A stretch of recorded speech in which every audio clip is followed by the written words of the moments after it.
Bueno, primero, muchas gracias, Carlos. Muchas gracias por la oportunidad de estar compartiendo este webinar con ustedes. Y lo que primero que queríamos ver era un poco el por qué tenemos que centrarnos en ciberseguridad y particularmente pensando en el intercambio de datos de salud transfronterizo.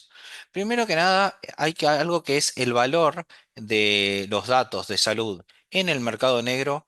Algo que muchas veces me sorprende es que es aproximadamente 100 veces más que los de tarjetas de créditos. Si ustedes miran los datos de salud, usualmente un registro médico completo vale entre 250 y $1000. Y cuando pensamos en datos de tarjeta de créditos, no me acuerdo exactamente, pero la escala no me favorece para verlo, era entre 3 y 30 o $40. Entonces, son más de 100 veces más valiosos. ¿Y por qué pasa eso? Pasa eso porque en realidad no se pueden cancelar los datos de salud. Si ustedes piensan, una historia clínica de un paciente o datos de salud de un paciente son algo que perduran en el tiempo. Lo que le pasó al paciente, qué estudio se hizo, qué resultados tuvo, qué patologías o enfermedades tuvo, todo eso no cambian y no caducan ni siquiera con la muerte. Entonces son datos que son valiosos y por eso es que pueden ser vendidos para distintas actividades maliciosas. Entonces, primero que nada los datos de salud valen y valen mucho.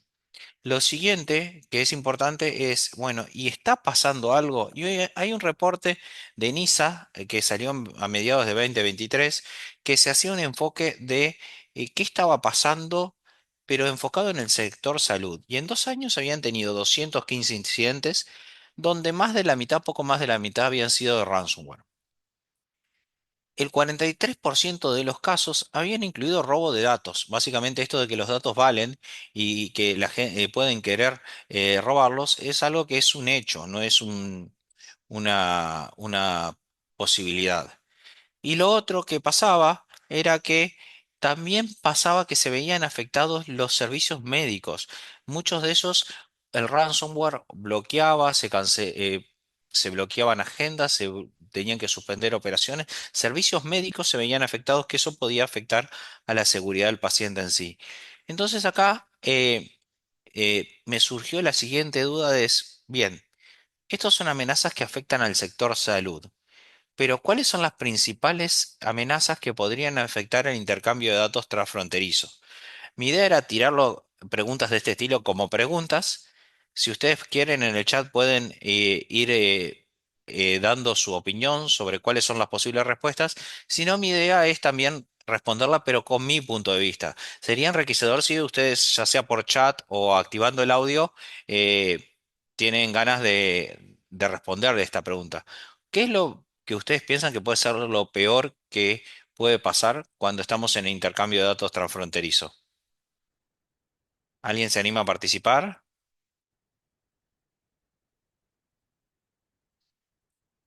Ahí pusieron no hay encriptación de los datos en los envíos hacia el nodo. Sí, eso podría ser alguno, pero ya están pensando en el nodo que ustedes tienen ahora. Yo estaba pensando eh, eso mismo, pero más en general en amenazas orientadas al sector salud.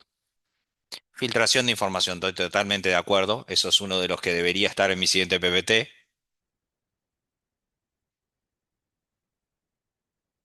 Bueno, si quieren voy contándoles lo que yo pienso o cuáles eran.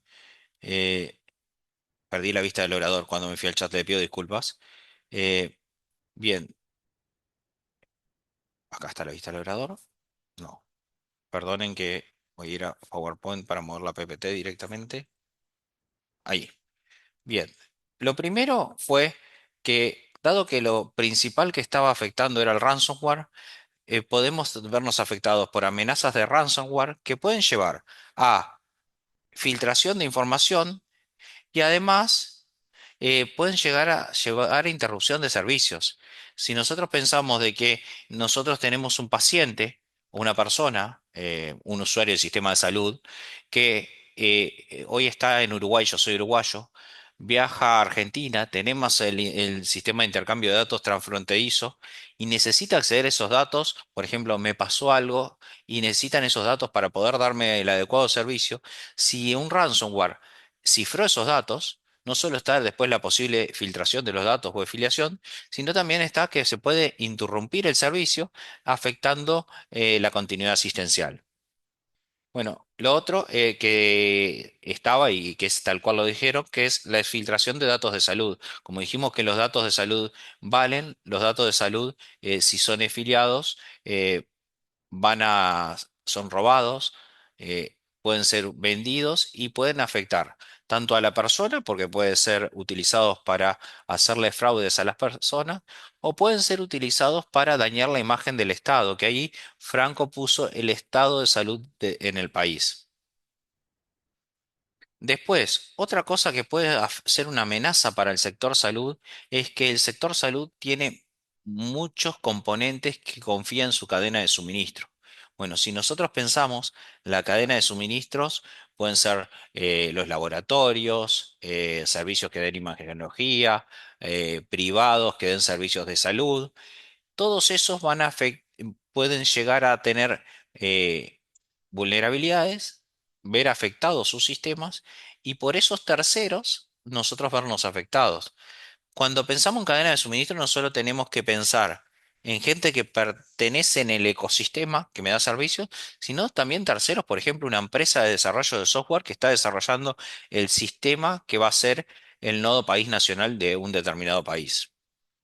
Y por último, pero no menos importante, una amenaza es que por algún incidente que pase, se vea minada la confianza en el ecosistema. ¿Cómo nosotros hacemos para que este ambiente transfronterizo sea confiable en sí? Entonces, las principales amenazas que yo veía del sector salud, particularmente para el sistema transfronterizo, son estas cuatro que están acá. El tema es, la siguiente pregunta es, ¿cómo hacemos para construir confianza en el sistema transfronterizo? ¿Cómo les parece a ustedes que podemos hacer un sistema transfronterizo que sea confiable? Si quieren, pueden escribir por el chat.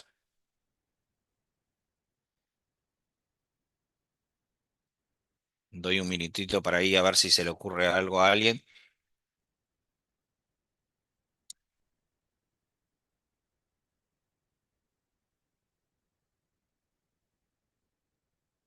Bueno, yo voy a ir dándoles mi opinión sobre esta respuesta.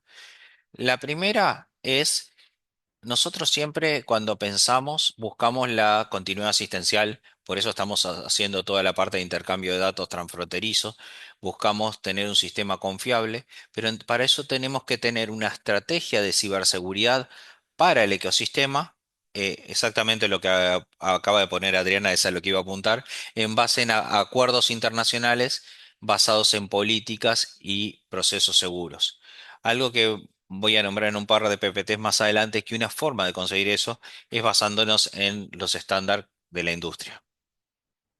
Básicamente, también la confianza en el sistema transfronterizo lo vamos a lograr definiendo políticas y responsabilidades entre países e instituciones que deben proteger los datos en todo el ciclo de vida.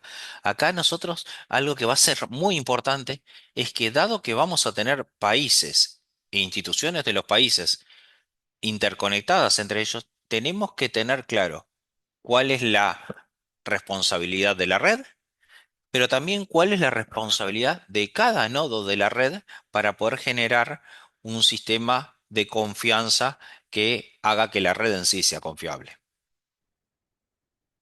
Bueno, acá capaz que voy un poco a lo que hablaban de estándares. Acá voy a hacer una autorreferencia. Hace más o menos unos 4 años, el BID publicó un artículo en el cual soy uno de los coautores que se llamaba Protegiendo la Salud Digital, una guía de ciberseguridad en el sector salud. ¿Qué era lo que hacía? Hacía un relevamiento del estado del arte de los estándares internacionales para el sector salud. Básicamente, algo que estaba muy bueno era que hacía una división y agrupación en 4 niveles: frameworks, controles, guías y marco regulatorio. En particular, acá lo que me interesaría marcar, porque después no voy a profundizar en esto, es qué son cada uno de esos niveles. El nivel más alto es lo que llamamos frameworks, que es lo que te dan las guías de cómo hacer de manera sistematizada, reproducible y con mejora continua las tareas de seguridad de la información. Framework hay distintos con distintos enfoques. Por ejemplo, tienen el NIST Cybersecurity Framework, la 27001 de ISO o HITRUST. Cada uno tiene sus pros y sus contras. Acá yo sé que hay gente de diferentes países. Otro punto que ha pasado es distintos países han decidido adoptar distintos frameworks. Por ejemplo, el marco de ciberseguridad de Uruguay está basado en el NIST Cybersecurity Framework. Entiendo que otros países como Argentina han ido a la ISO 27000. Si me equivoco y alguno sabe, por favor corríjame. Y en particular, ahí depende del framework, tienen detalles del estilo si son certificables o no. Y hay algunos frameworks como HITRUST que también tienen un mapeo con cumplimiento. HITRUST es un framework que surgió inicialmente para el sector salud, es de una alliance de empresas, pero lo que busca darte es definirte cuál es el framework, cuáles son las tareas, qué controles tenés que aplicar y con esos controles, ¿qué cumplimiento normativo das? ¿Qué leyes cumplís? Bueno, después, ahí ya hablamos de la palabra controles. Si tenemos las guías para las actividades, muchas veces tenemos que saber y cuáles son los controles técnicos que tengo que implementar para cumplir con ese marco o framework. Bueno, esos controles usualmente los tienen definidos. Cada framework tiene su conjunto de controles asociados. Por ejemplo, la 27001 tiene la guía de controles que es la 27002. Cuando estamos hablando del NIST, tiene distintas publicaciones especiales que habla de controles, por ejemplo el 853. Por ejemplo, hay controles que están mapeados contra distintos frameworks porque son independientes del framework. Por ejemplo, los controles de SIS. Entonces, ahí nosotros tenemos, primero definimos qué tareas tengo que hacer y cómo las sistematizo, qué controles tengo que implementar para cumplir con esas tareas. Y por último, tenemos guías prácticas y concretas para hacer actividades específicas. Por ejemplo, ustedes pueden pensar una guía de NISA era cómo hacer un manejo correcto de las bombas de infusión inalámbrica de insulina. Tienen guías que pueden ser bien concretas para cómo hacemos algo en particular. Entonces, básicamente, lo primero que vamos a tener que lograr en nuestro ecosistema es poder definir qué es lo que debería cumplir cada nodo que se una al ecosistema y eso tenemos ya estándares internacionales que nos van a ayudar a guiarnos a definirlo. Bueno, pero ahí, y capaz que va asociado a algún comentario que ustedes pusieron, que pusieron no había encriptación de datos en los envíos hacia el nodo, es qué medidas técnicas deberíamos de tomar. Bueno, supongamos que nosotros definimos toda la gobernanza, definimos qué controles tenemos que tener, definimos qué framework tenemos que seguir o qué equivalencia entre frameworks para poder unirte. Bueno, acá lo que quiero hacer un poco es un zoom y mirar algunas medidas técnicas concretas. No voy a ser exhaustivo, no las voy a nombrar todas, pero sí la idea es nombrar algunas para que nos queden de ejemplo. ¿Se les ocurren alguna de las medidas técnicas o o continúo?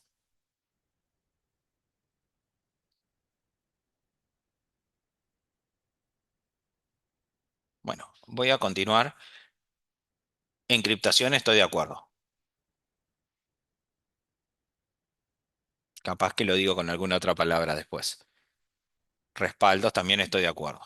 Yo la primera que pensé cuando arranqué fue, bueno, construir el software que vamos a tener corriendo. Token de accesos también estoy de acuerdo. Está nombrada en otra PPT. Sigan poniendo, pero muchas veces capaz que no las voy a nombrar ahora porque eh, estoy 100% de acuerdo. Me sirve para ver si omití algo y poder nombrarlo.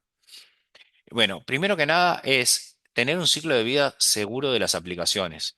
Básicamente hay algo que arrancó, eh, básicamente tenés principios de cómo construir aplicaciones y lo primero que pensás es, tenés que tener aplicaciones construidas, como se dice, SD3, que tenga seguridad por diseño, que vos cuando arrancaste a construir la aplicación, a concebirla, en tu diseño hayas incluido la parte de seguridad. Seguridad por defecto. ¿Qué quiere decir? Que por defecto, cuando vos despliegues la aplicación, los settings ya te la dejen de manera segura. Y seguridad en el despliegue, porque de nada nos sirve construir una aplicación segura, des- ponerla por defecto y desplegarla de manera segura, y que después en el despliegue sea difícil de administrar, ¿verdad? O sea difícil de mantener, eso haga que después termine en el despliegue con configuraciones incorrectas. Entonces, lo primero que tenés que atacar en el ciclo de vida de las aplicaciones es tener seguridad por diseño, por defecto y por despliegue. Bueno, pero hay otro punto importante, ya hablamos de que la confidencialidad era importante, es la privacidad. Acá estamos hablando de datos clínicos, datos que son definidos por ley en distintos países como datos sensibles y seguros son datos personales. Entonces, todo este sistema debería tener privacidad por diseño, por defecto y en el despliegue. ¿A qué nos referimos con eso? Debemos pensar en la seguridad y en la privacidad desde el inicio en el ciclo de vida del software. Y ahí lo que nosotros le recomendamos es la forma más efectiva de lograr esto, es que el software que ustedes van a tener en producción en los nodos nacionales haya sido desarrollado aplicando un ciclo de desarrollo seguro. Cuando hablamos de ciclo de desarrollo seguro, nos referimos a que todas las tareas tengan su contraparte de seguridad. Por ejemplo, ustedes cuando releven los requerimientos, no solo relevan requerimientos funcionales y no funcionales, sino que busquen requerimientos específicos de seguridad. ¿Qué cosas, quién puede hacer qué es lo que no debería pasar bajo ningún concepto en el sistema? Lo mismo cuando ustedes definan la arquitectura, hagan modelado de amenazas. Cuando implementen, tengan pautas de desarrollo, hagan revisión de código manual o automatizada, hagan testing de seguridad en la etapa de testing, hagan instalen su sistema en un ambiente jardinizado y hagan un hackeo ético para validar que todo quedó bien configurado. Básicamente este sería el punto uno que nos va a englobar casi todo lo que vamos a hablar después. Después, ¿qué otra cosa? Como dijimos, tenemos datos sensibles. Entonces tenemos que, primero que nada, evaluar qué marcos regulatorios tenemos que cumplir. Ahí puede llegar a suceder de que entre los países o acá en Raxel se tengan que negociar alguna regulación que se tenga que generar para que los países puedan unirse a la red. O no, esa parte hay que analizar los marcos regulatorios. Y acá va algo que nombraron por ahí, que era que los datos deberían estar cifrados, tanto en tránsito como en reposo. El en tránsito va en la parte de Alex, que había mencionado que no hay encriptación de datos en el envío al nodo, eso es un ejemplo de en tránsito. Y en reposo va a lo que había mencionado, estoy buscando en el chat, perdonen, Adriana, que había dicho que hay que encriptar los datos. Entonces nosotros tenemos que tener eso claro. Tenemos que cifrar los datos en tanto cuando están en reposo como cuando están en tránsito. Bueno, y lo otro que les quería nombrar en esta parte y tenemos que usar firma digital para atacar la validación de la integridad de los datos y también validar, por ejemplo, el no repudio. Ahí ustedes tienen ejemplos de casos de usos en esta Conectatón, donde ustedes tienen, creo que eran los certificados de vacuna y algunas otras cosas, donde ustedes están generando por medio de firma electrónica ciertos ¿cómo es que se llama? Validaciones de cientos documentos firmados para que se pueda validar después. Un país genera, por ejemplo, un certificado de vacuna firmado y otro país valida que el certificado de vacunas que presenta la persona es el que emitió el país y no fue alterado en el proceso.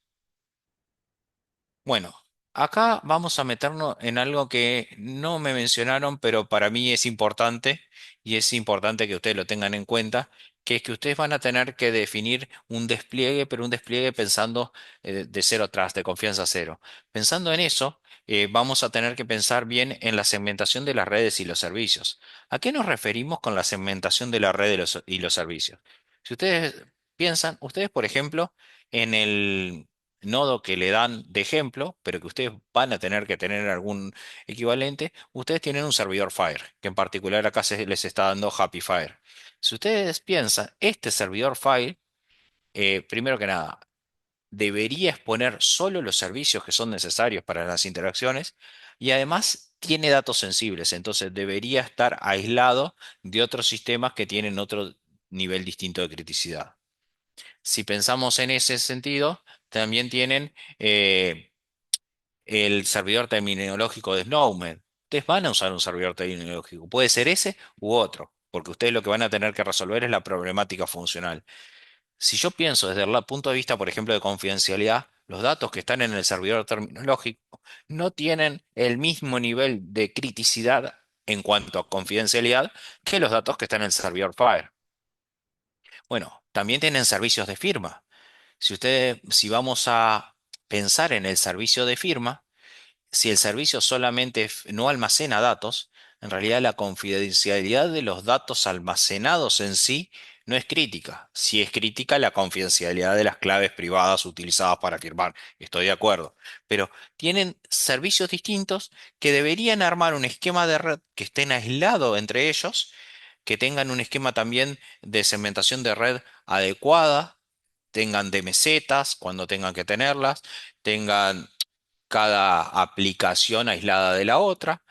Ahí ustedes van a tener que pensar, bueno, ¿qué servicios tengo que exponer? De esos servicios, ¿cuáles son los web services que tengo que poner en las interfaces?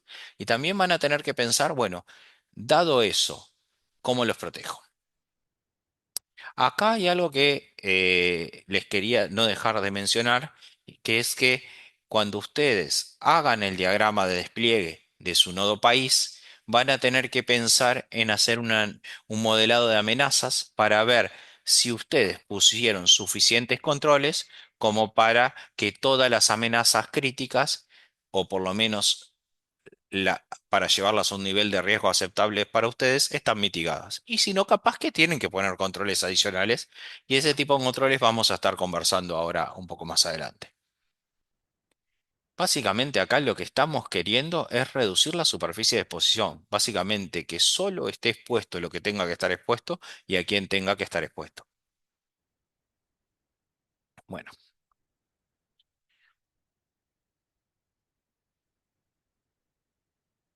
Otro punto importante que lo nombro tal vez porque estuvimos revisando el nodo que le dieron para la conectatón y son cosas que capaz que vimos como debilidades, entonces las estamos aprovechando para hacer hincapié de que ustedes tienen que tenerlas en su nodo país, es un manejo adecuado de secretos. Por ejemplo, ustedes están manejando claves privadas para servicios de firma, están manejando usuarios y contraseñas de conexiones a base de datos, están manejando distintos secretos compartidos que guardan las aplicaciones. Bueno, esos secretos deberían poder ser guardados en una wallet, ¿verdad? En una bóveda segura y además deberían tener la capacidad de rotarlos cuando lo necesiten. Entonces, es importante que tengan algún esquema de manejo de secretos. Bueno, otra cosa, las imágenes que ustedes usen eh, deberían ser oficiales. ¿Por qué digo oficiales? Para permitirle de que si se encuentran vulnerabilidades, las mismas sean reportadas y sean arregladas en el roadmap oficial. Y además, estar jardinizadas. Jardinizadas es endurecido, es el servidor tiene solo lo que necesita para funcionar en su rol. Ahí lo que les recomendamos es que no busquen jardinizados por su cuenta, sino que usen jardinizados, ya sea del vendedor o, por ejemplo, uno que nosotros utilizamos mucho en Coxit y resulta muy práctico, es los SIS Benchmarks, que son jardinizados, recomendaciones de jardinizado para distintas familias de productos de la gente de SIS. Bueno. Por último, en esta parte de despliegue, y no menos importante, usen un WAF, utilicen un Web Application Firewall. ¿Qué es un Web Application Firewall? Bueno, un Web Application Firewall es como si fuera un firewall, pero que trabaja a nivel de capa de aplicación, que entiende el protocolo HTTP, entiende los pedidos HTTP y sus respuestas, ¿verdad? Y lo que hace es monitorea, filtra y bloquea tráfico potencialmente malicioso. Básicamente es una capa de aplicación que los protege de ataques conocidos. Tienen un conjunto de reglas y ese conjunto de reglas lo protege de los ataques que ya conocen. Por ejemplo, inyección SQL, denegación de servicio distribuida, cross-site scripting, etcétera, etcétera. Entonces, esto sirve para ataques genéricos conocidos. nos sirve para ataques particulares que dependan de la lógica de negocio de su aplicación. ¿Cómo es que funciona? Bueno, funciona poniéndose en el medio como cualquier proxy. Ustedes tienen un servidor web, el servidor web está en la red local de ustedes o en la segmentación que ustedes quieran. Tienen clientes que acceden por internet al mismo. En el medio se pone el WAF y ve pasar todos los pedidos, todas las respuestas, analiza los pedidos, analiza las respuestas y en caso de encontrar ataques o cosas maliciosas, puede estar configurado para auditar, que es avisarles, por eso sería monitorear o bloquear. Entonces, el WAF va a ser una capa de protección adicional. Dada la criticidad del nodo país, nosotros le recomendamos que para todas las aplicaciones web o APIs que expongan en su nodo país, utilicen algún WAF adelante. Bueno, otra cosa que había comentado Franco ahí, token para accesos o lo que sea. Ahí lo que nosotros vimos es que tendrían que tener una correcta gestión de las identidades y los accesos. Tendrían que tener una autenticación fuerte y potencialmente federada y tendrían que tener una autorización suficientemente granular. Y ellos dirían, bueno, pero ¿cómo puedo hacer eso? Bueno. Pensando en cómo podemos hacer eso, primero que nada, para la parte de autenticación hay estándares ya de la industria que cubren toda esa parte. Está toda la parte de OpenID Connect que está parado arriba de OAuth, que me puede servir para tener tokens que representen identidades, ¿verdad? Y esos tokens pueden servirme para consumir servicios, ¿verdad? SAML es otro estándar, pero que está basado en XML. Si bien SAML capaz que es un poco más legacy, no es una tecnología tan nueva, es una tecnología que está muy instaurada en ambientes empresariales. Cualquiera de los dos estándares, por ejemplo, están suficientemente maduros para que ustedes los utilicen. Y lo otro que les podría ayudar mucho es tener un API Gateway. Un API Gateway, supongo que muchos de ustedes sabrán, es un componente que es el punto de entrada para todos los servicios o API que ustedes publiquen. El mismo permite hacer un enforcement de control de acceso, o sea, permite que ustedes hagan el control de acceso en un punto centralizado, le permite hacer auditorías en ese punto centralizado, le permite hacer alguna control adicional de seguridad. Por ejemplo, podrían ustedes implementar un rate limit, una limitación de cantidad de pedidos en el API Gateway. Entonces, el API Gateway es un componente que en particular les podría servir mucho para implementar toda la parte de autenticación y autorización en el acceso a servicios. Bueno. Básicamente, algo que es importante es que ustedes puedan respetar el principio de mínimo privilegio en todos los accesos. Ese principio, que es un principio de seguridad que muchas veces lo han oído nombrar, en la parte de control de acceso es muy importante que ustedes lo manejen. No tendría mucho sentido si ustedes tienen que, el país A tiene que consumirle solo el servicio C y D, que ustedes le den acceso a todos los servicios. Por eso es que nosotros hacemos hincapié de que deberíamos trabajar en toda la parte de control de acceso. Bueno, algo que también nombraron por ahí, respaldos y no me acuerdo qué otra cosa, me voy a meter ahora. Deberían tener mecanismos de alta disponibilidad. Cuando hablamos mecanismos de alta disponibilidad es que su nodo país pueda no tenga puntos únicos de falla. Por ejemplo, si ustedes tienen servidores de aplicación, tengan dos servidores de aplicación. Si tienen balanceadores, tengan dos balanceadores. Si tienen WAF, tengan dos WAF, por lo menos dos. Cuando digo dos, siempre es por lo menos dos, cosa de que ante falla en uno de sus componentes, el sistema pueda seguir funcionando. Capaz que con una performance un poco degradada, pero no pierda su disponibilidad. Tener planes de recuperación y pruebas periódicas. Ahí ustedes habían puesto respaldos, capaz que yo lo puse un poquito más arriba. Lo que les recomendamos tener es, tienen que tener planes de recuperación. Los respaldos obviamente los tienen que tener, si no, no van a poder recuperarse y no van a poder tener planes de recuperación.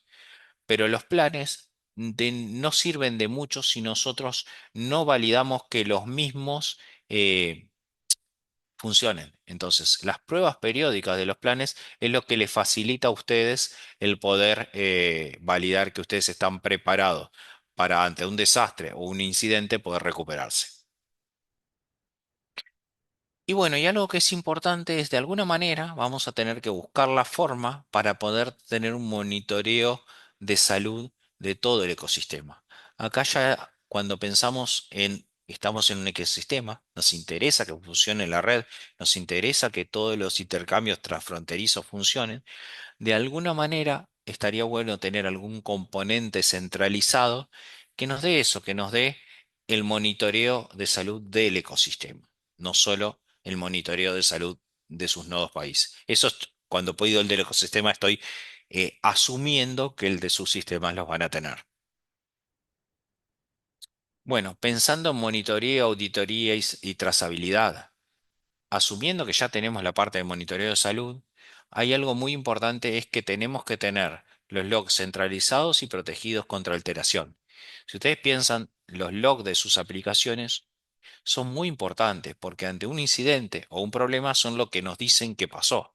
Pero ¿qué pasa si no podemos confiar en los mismos? ¿Qué pasa si los logs de mis aplicaciones no son confiables? Pueden estar comprometidos. Entonces, ahí muchas veces ustedes dicen, "Ta, yo tengo los nodos que están atendiendo al cliente, tengo un centralizador de logs al cual le mando todos los logs de manera segura, validando el origen y que nadie lo modificó en el medio, y ese componente está en una zona más resguardada y yo confío que ese componente está protegido contra alteración.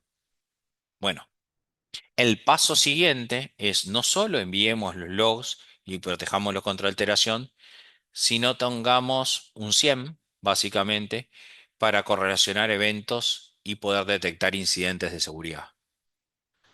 Un SIEM es un software específico para seguridad que lo que hace es recibe los eventos, me permite manejarlos, ¿verdad?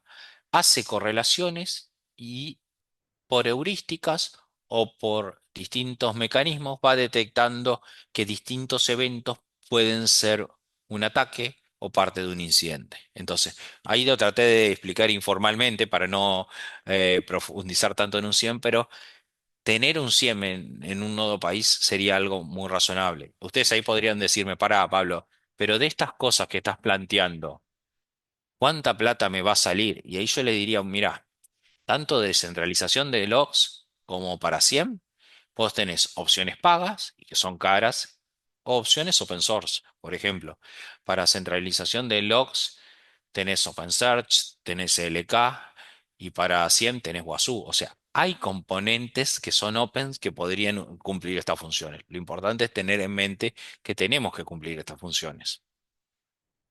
Y acá me surge esta pregunta de, ¿y la trazabilidad completa de las transacciones tan fronterizas? ¿Nos interesaría tenerla? ¿Qué les parece?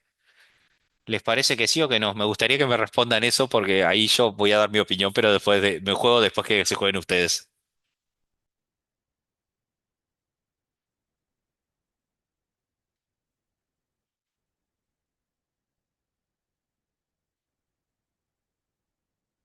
Ahí alguien respondió totalmente.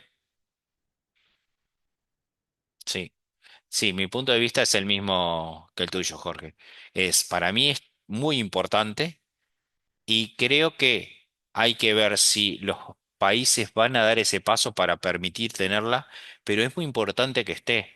Yo, por ejemplo, algo que me pasa es, a mí me gusta tener una trazabilidad, ¿verdad? Para saber quién accedió a mi historia clínica, por ejemplo, como persona. Pero a mí, si acceden a datos clínicos transfronterizamente, más me va a interesar. Entonces, sirve también no solo para, desde el punto de vista de un país, entender qué es lo que está pasando con sus ciudadanos, sino también para que el ciudadano pueda tener algún portal donde pueda ver qué está pasando con sus datos. Entonces, ahora que dimos el paso de compartirlos entre países, es más importante que el ciudadano pueda tener ese control. Entonces, esa auditoría de que el ciudadano pueda hacerla proactivamente y pueda hacer la propia contraparte de control del sistema, creo que está muy interesante.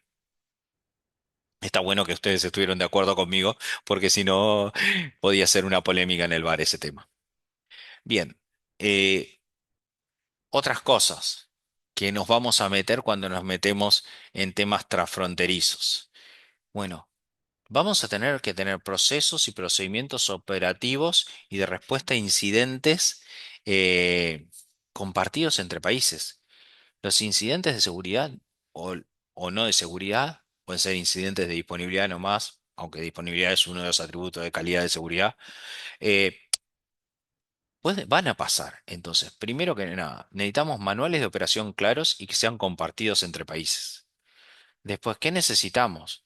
Procesos y procedimientos claros para compartir ciberinteligencia. Acá, dado que vamos a tener nodos países que están en la misma red interactuando por ellos, si nosotros detectamos algo en un país que es un posible ataque y cuál es la táctica que están usando para ese ataque, estaría bueno que lo podamos compartir con los demás, que tengamos ya procesos del estilo, puedo notificar a todos los países que tal agente de amenaza está haciendo este tipo de ataques.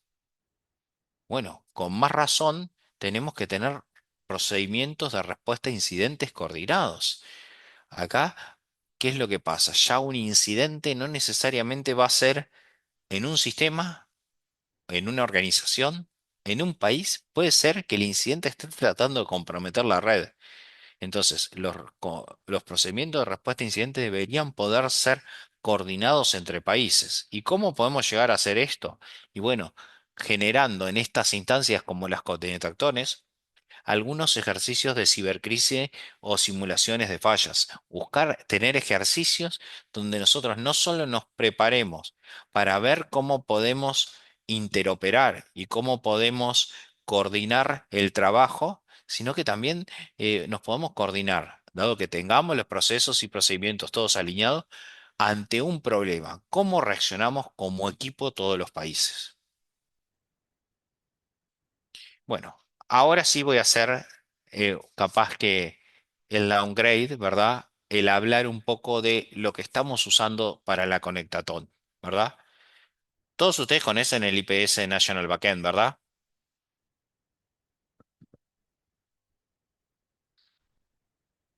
Lo están usando para la Conectatón. Asumo que sí. Bueno, ¿qué es? Básicamente, acá yo puse una imagen que me había hecho yo de qué es el IPS National Backend, donde lo que tiene son los distintos componentes que levanta ese Docker cuando lo corremos y que quedan todos levantados y que ustedes usualmente los acceden a través de Gazelle en la Connectaton, ¿verdad? Básicamente, si me preguntan, el IPS National Backend es un componente de software que generaron para las conectatones para facilitar, mostrar cómo serían los casos de la interacción entre los distintos casos que quieren validar, ¿verdad? Pero es un componente de software que se generó con ese objetivo. Entonces, ¿qué es lo que pasa con el IPS National Backend? No fue diseñado para entornos productivos. Entonces, lo primero que detectamos es todos los servicios se exponen directamente. Si ustedes se fijan, no tienen un WAF y si Happy Fire publica 100 servicios, estamos publicando los 100 servicios y no solo los que ustedes necesitan. No tiene una adecuada segmentación de las redes. Si ustedes se fijan, capaz que vuelvo al dibujo anterior, y espero que no me complique esto con las PPTs. Tengo una red de Elastic, una red de Default y una red de Spring Postgres. Son las tres redes que se definen. Estas redes no fueron pensadas para cementar, sino que fueron pensadas simplemente para que quede cómodo levantar el Docker que ustedes necesitan para la Conectatón. Bueno, en algunos casos no utiliza secretos, ni siquiera los secretos de Docker. Están en variables de ambiente, cosas que deberían ser secretos. ¿Por qué? Porque fue hecho, armado en un ambiente de conectatón, no fue pensado para un ambiente productivo. No todas las imágenes son oficiales. Hay algunas imágenes, cuando empezamos a buscar las imágenes, que como necesitaban funcionalidades específicas para la Conectatón, en vez de ser el branch principal, es un branch que se hizo para la Conectatón o un empaquetado para la misma. No se proponen mecanismos de autenticación o autorización, salvo los que tengan los productos. Hay servicios que no tienen autenticación o autorización y ahí ustedes deberían ver cómo podrían hacer eso. No se propone un despliegue en alta disponibilidad. No se tiene monitoreo o auditoría suficiente. Si ustedes se fijan, no se están concentrando los logs en ningún concentrador de logs, no tenemos ningún SIEM, nada. Y bueno, y no hay ningún procedimiento operativo. Ustedes le dan el software como está y ustedes lo tienen que manejar. ¿Por qué es esto? Porque el IPS National Backend fue diseñado como un componente de referencia para facilitar las actividades de las conectones e introducir la temática en una perspectiva técnica, pero no incorpora los controles de seguridad necesarios para un nodo nacional. Entonces, acá puse acá el Shenga porque me parecía que es el Shenga el IPS National Backend que les estamos dando. No se, por favor, no lo usen en ambientes productivos o si lo van a usar, van a tener que tener mucho trabajo para poder contemplar todas estas cosas técnicas que dijimos que deben tener sus backends nacionales que no contempla el IPS National Backend. Bueno, no sé si tienen alguna pregunta. Lo que yo quería decirle es más o menos esto. Me habían dicho que dejara un espacio para preguntas acá.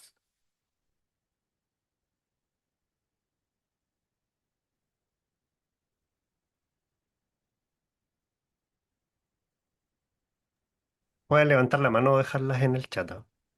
Como prefieran.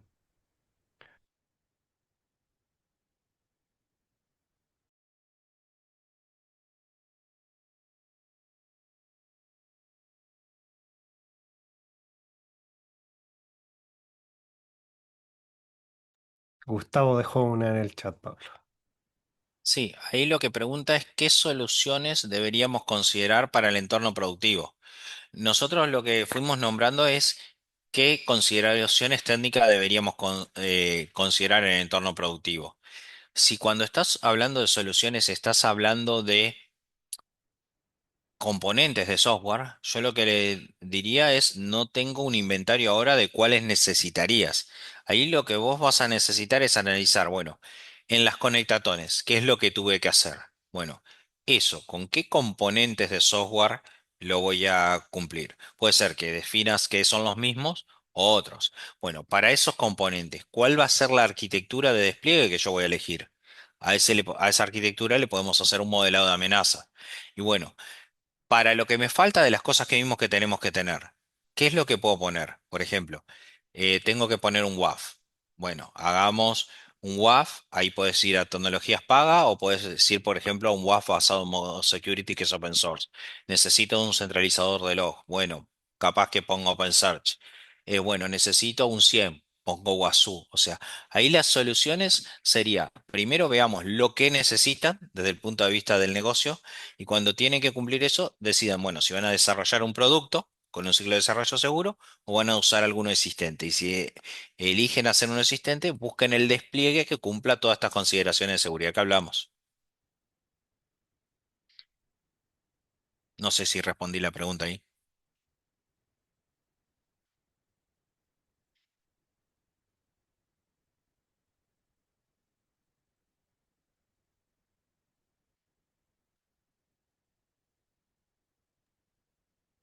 Dice que sí, Gustavo. Sí. ¿Alguna otra duda? ¿Otra consulta? Yo solo mientras alguien plantea o se anima a reforzar lo que mencionó Pablo, y bueno, que nosotros hemos indicado desde que comenzamos a disponibilizar las herramientas para las conectatonas, recordar que son con el objetivo de las pruebas de concepto. Ahora, si eventualmente alguien quisiera tomar alguna de esas herramientas disponibles, siempre se deben tener en consideración estos aspectos de seguridad. Pablo dio una muy buena recomendación sobre qué considerar. Yo creo que eso es lo principal. La idea también es que vayamos aprendiendo esto y vayamos testeando en las futuras conectatones los perfiles específicos de seguridad y también probablemente nosotros tratemos de alinear el Docker, aun cuando es una herramienta para testeo, lo vamos a tratar de alinear también con algunas de estas recomendaciones para ir también aprendiendo y cerrando esta brecha entre ambientes de prueba y ambientes productivos, por supuesto. ¿Dudas? ¿Consultas?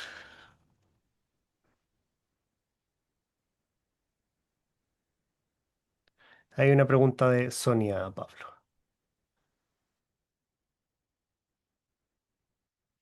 Bueno, ahí no estoy seguro. había una de las opciones que sobre el tema WAF profundicemos directamente en El Salvador. Es una de las opciones. ¿Ahí puedo hacer spoiler, Carlos, o no? Un poco. Sabemos que hay una actividad en la Conectaton. Vamos a tener el equipo de seguridad también trabajando, haciendo algunas demostraciones y también tratando lo hemos mencionado desde las primeras reuniones, tratando de interceptar algunos mensajes. La idea es que hagamos ahí algo que sea bastante ilustrativo. Puedes mencionar algo de eso, Pablo, por supuesto. Algo de eso y capaz que hay alguna opción donde tengamos alguna actividad donde profundicemos alguno de estos temas que le recomendamos en ese contexto. Ahí en eso, cuando hablamos de herramientas open source, por ejemplo, para armar un WAF, vos podés utilizar Apache, ¿verdad? Como, como servidor web. Mod Security, que era antes de Trustware, que ahora es de OWASP, una organización sin fines de lucro que se dedica a la seguridad de aplicaciones web. Y el Core Rule Set de OWASP, que básicamente te protege contra los ataques del OWASP Top 10. Y ahí es donde tengo que decir entre comillas, porque son muchos más ataques, porque el Top 10 ha ido evolucionando desde 2001, 2002 que surgió. Entonces el Core Rule Set ha ido acumulando y sería contra los ataques de los OWASP Top 10, no de los OWASP Top 10. Pero ahí, por ejemplo, una buena combinación para hacer un WAF open source sería Apache, Mod Security y Core Rule Set.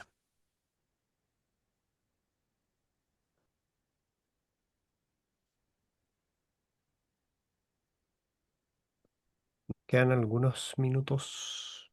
De nada, Sonia. Si alguien más tiene alguna duda o algún comentario, es el momento. Mientras se siguen animando, recordarles que cuando comenzamos con el lanzamiento de las fases de Preconectatón y nos comenzamos a preparar para la edición de este año, por allá por marzo, abril del presente, mencionamos los pilares que se incorporaban a los tres que ya venimos trabajando hace bastante tiempo y uno de ellos era el aspecto de seguridad, por lo que también vamos a tener alguna actividad en la Conectatón. Y insisto, la idea es seguir incorporando estos aspectos, ir mejorando desde la perspectiva también del conocimiento en la región, ir mejorando también es las herramientas aun cuando sean de pruebas y ojalá poder testear perfiles. Hay incluso algunos perfiles asociados a seguridad que también tiene definido IHE. Hemos tratado, hemos un poco, también los hemos mostrado en algunos webinars pasados, pero yo creo que la idea también es ir caminando y cada vez poder acercarnos a que en los testeos podamos también tener esos perfiles disponibles en las conectatones. Ahí hay otra pregunta de Adriana Pablo, te la dejo. Pero esa no sé si es para mí. ¿Vamos a realizar una estrategia de ciberseguridad para todos? A ver, yo creo que la Vamos a hacer respuesta debería recomendaciones. ser un sí. Exacto. Eso, hay recomendaciones generales basadas en los estándares. Pablo un poco nos dio hoy una muy buena presentación. La idea es seguir ahondando en esto, en la Conectatón y probablemente en actividades que coordinemos hacia futuro, digo, de aquí hacia post-Conectatón y lo que venga el año siguiente. As- eh, Siempre tratamos de tener marcos que sean coherentes para la región, entendiendo que cada país también tiene su realidad, no solo desde la perspectiva técnica y de infraestructura, sino que también de normativas muy distintos. Entonces siempre tratamos desde los bienes públicos, desde RACSER, desde la PH4H, de tener marcos que hagan sentido a los países de la región, pero por supuesto que cada país tiene que tener también su implementación local, su adopción local, que está alineada con no solamente con lo técnico, sino que también con los aspectos de gobernanza y lo normativo, por supuesto. Así que la respuesta es un sí, un tanto a medias, o sea, sí, siempre vamos a dar las recomendaciones y esos marcos a los que nos podamos alinear y que hagan ese sentido. Y es un trabajo a largo plazo, digamos, no es algo que solo vamos a hacer en la edición de la Conectatón de este año, pero a su vez hay que hacer el doble clic sobre eso y en la adopción local de cada uno de los países, por supuesto que ver todas las particularidades. Hay algunos países que tienen normativas muy estrictas de ciberseguridad para datos, incluso en salud, otros no, y bueno. La idea es ir avanzando también como región, pero ver todos los casos locales y cómo podemos ir tomando esas adopciones particulares, Adriana. Me encantó tu respuesta porque era lo que yo pensaba que ibas a responder, pero viste cómo es bien roadmap de lo que están haciendo ustedes, o sea, no quería jugarme a opinar yo. Estamos alineados, es importante. Sí. Bueno, nos quedan solo 2 minutos. Yo no sé si hay espacio para una pregunta más, si es que cae mientras hacemos el cierre.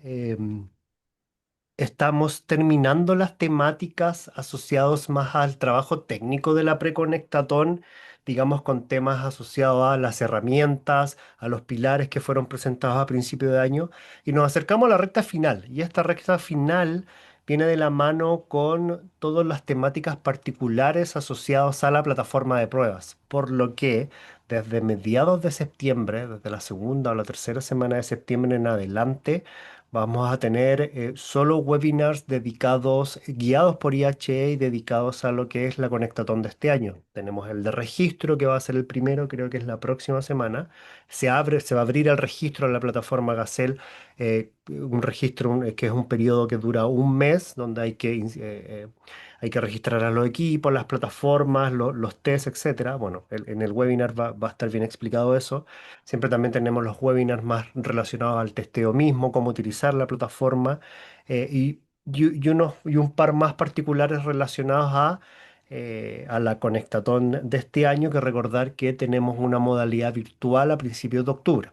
Entonces vamos a también tener un kickoff a principios de octubre y un periodo de semana y media, 2 semanas, donde vamos a hacer algunas pruebas de manera remota, pero en modalidad Conectatón, donde por supuesto daremos todas las indicaciones. La idea es llegar hasta cierto punto y en la presencialidad, en el evento en El Salvador, ya trabajar con las pruebas más peer-to-peer.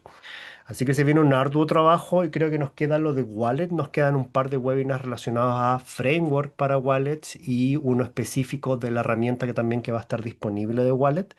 Y de ahí en adelante ya es todo toma el control IH, digamos, y vamos con webinars relacionados netamente con lo que va a ser la sesión de pruebas. Así que te agradezco nuevamente, Pablo, y por supuesto espero que nos estemos viendo y vamos a tener, espero que también tengamos unas muy interesantes sesiones en la Conectatón, que creo que todos esperan lo mismo. Y bueno, al resto, a ponerse al día con las actividades. Ya queda muy poco para la Conectatón. Hay que llevar los hitos al día, y sobre todo prepararse para eso, para estas instancias que tienen relación al registro en Gacel, a las actividades de Conectatón virtual, y ya nos estaremos viendo en El Salvador a fines de octubre. Muy buena semana, nos vemos la próxima semana entonces. No sé si a la misma hora tenemos una tentativa que es en horario AM. Vamos a estar informando por Slack, y la cita respectiva también va a ir con el horario correspondiente, porque nos va a acompañar OMS con lo de Framework, y por la diferencia horaria probablemente lo tengamos en horario AM en la siguiente semana. Y puede que tengamos dos en una misma semana. No sé si va a ser la siguiente o la subsiguiente, estamos coordinando, pero seguro que la próxima semana no es en este mismo horario, el mismo día, pero no en el mismo horario. Atentos a la cita y a la información que se va a entregar por Slack. Eso, muchas gracias, nos estamos viendo, que tengan buen resto de semana y Bueno, muchas adelante. gracias a todos por la oportunidad de haber presentado acá con ustedes. Gracias, Pablo, de nuevo. Nos vemos. Dale, Adiós a dale, todos. nos vemos. Chao, chao. Chao, que estén bien.